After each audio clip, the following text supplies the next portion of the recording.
Covid long, comment redynamiser son corps en post-Covid? C'est la question que j'ai posée à Karine Dupuis. Vous êtes pharmacienne, vous êtes experte sport santé.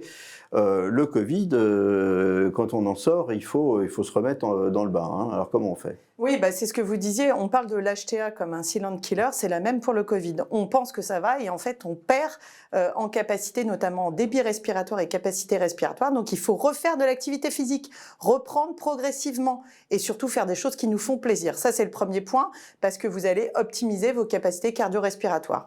Deuxième élément, il va falloir travailler sur la respiration. Je vous ai dit, on perd en débit et on perd le tuyau qui alimente, devient plus petit et on perd en capacité, en volume. Donc tout de suite, je vous montre des petits exercices pour travailler votre capacité respiratoire. Vous allez mettre tout simplement vos mains derrière la tête comme ceci, hein, et vous allez incliner le buste, regardez, côté droit. Voilà.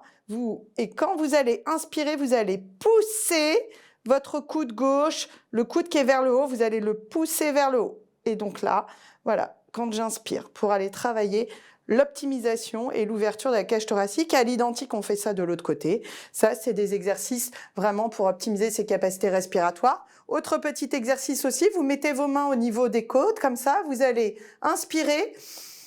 Vos mains doivent s'écarter, vous soufflez, vous appuyez voilà, avec vos mains sur vos côtes pour travailler la mobilité, notamment costale, hein, parce qu'il y a une tendance à avoir une rigidification en Covid. Et tout ça va avoir quoi comme conséquence si on ne fait pas ces mouvements? C'est que vous allez être obligé d'augmenter votre fréquence respiratoire et c'est fatigant. C'est pour ça que les gens sont fatigués. Oui, donc c'est tout un travail en fait au niveau de la capacité respiratoire, hein, qui est une question d'équilibre entre le volume et la fréquence. Ouais. Donc là, on va travailler sur le volume Exactement. pour diminuer la fréquence, revenir à une fréquence normale et donc agir sur la fatigue. Merci pour ces conseils précieux. Nos émissions vous plaisent, alors aidez-nous à faire grandir la chaîne pour parler santé au plus grand nombre. Partagez, likez, abonnez-vous.